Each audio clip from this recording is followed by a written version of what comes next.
Hello everyone, I'm Sachi. It's been a while since I tried on a kimono. Technically, it's not a kimono but a yukata. Actually, I'm not very familiar with the difference between a kimono and a yukata. As far as I know, a yukata is everyday summer wear, usually made of cotton. A kimono, on the other hand, is worn in several layers, requires more accessories, and is generally made of silk.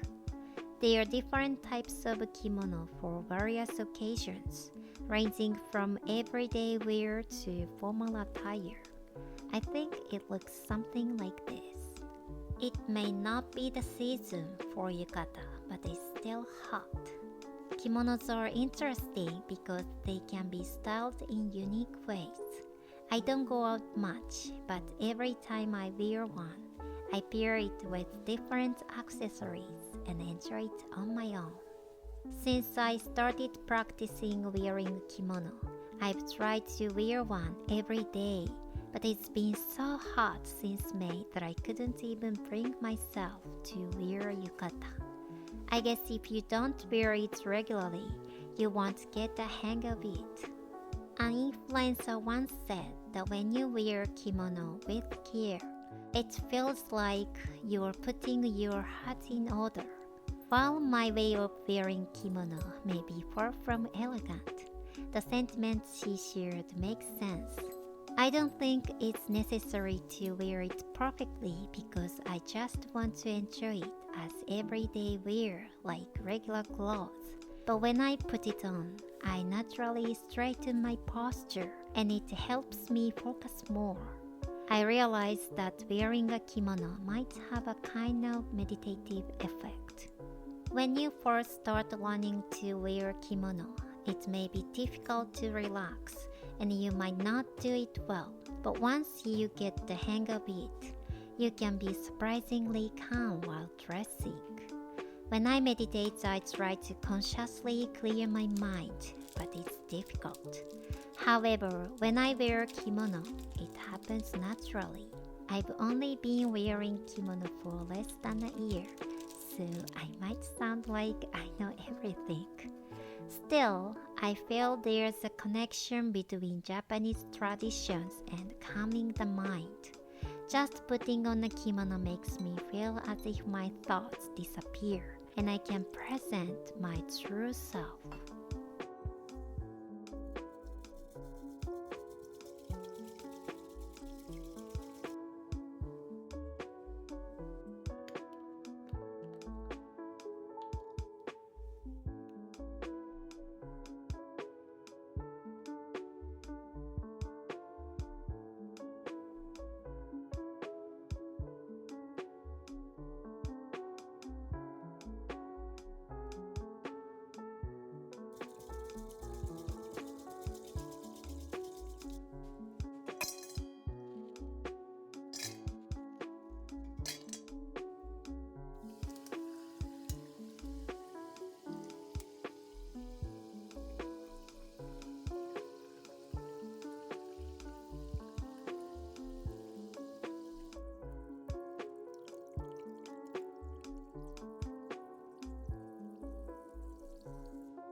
Meditation can be done anytime, anywhere, but it's challenging for me to concentrate because I have so many thoughts and distractions.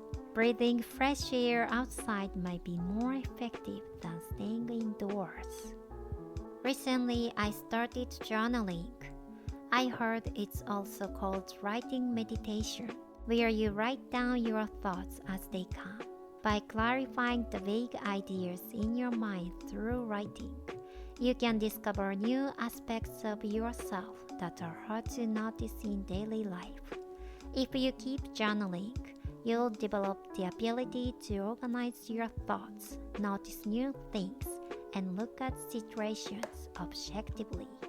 This seemed perfect for me as I'm a very paranoid person.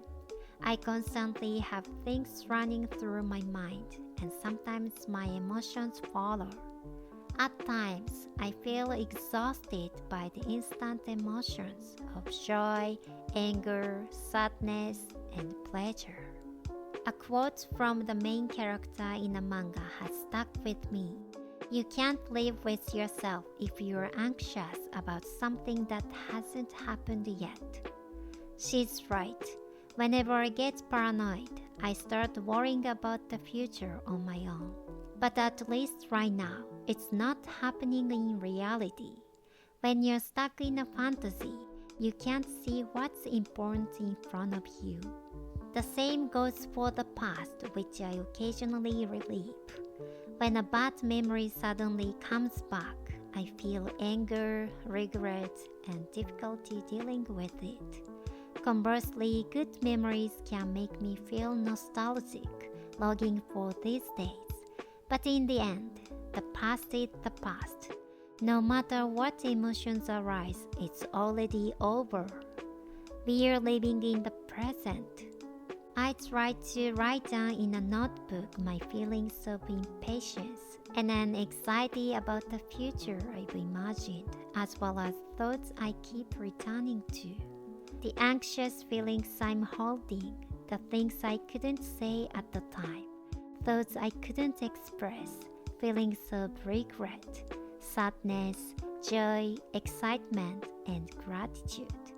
As I write down all these overflowing emotions, my mind calms.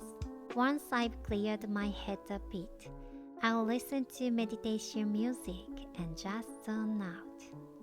Journaling has really worked for me and has become the best way to sort out my feelings. Journaling allows me to reflect more on myself compared to a diary which focuses more on events. So, in addition to writing down my feelings, I also write daily about my current goals. People are forgetful creatures. If you're pursuing something, you might lose sight of your goal depending on the environment around you. If you forget what you wanted to do and why, you'll slip back into your old routine even after working hard. I've experienced this many times. I thought I was envisioning my ideal self a year from now, but before I knew it, I had forgotten, time passed, and I was the same person I was a year ago. Even if I write down my goals somewhere, I forget to look at them. Even if I put them where I can see them, they eventually become background like air. That's why I decided to write them down every day. By doing so, not only do I not forget my goals and objectives, but I'm also constantly reminded of why am I doing what I'm doing. Every morning, I can stay motivated, reaffirming my goals.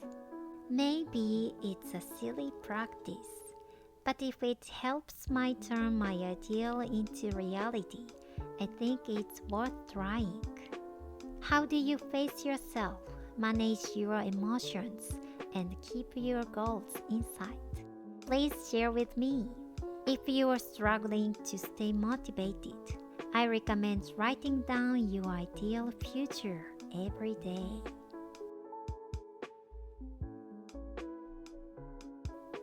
Thank you for watching this video. I will see you next time. I upload videos every Saturday. If you enjoyed this, please consider subscribing. Thank you.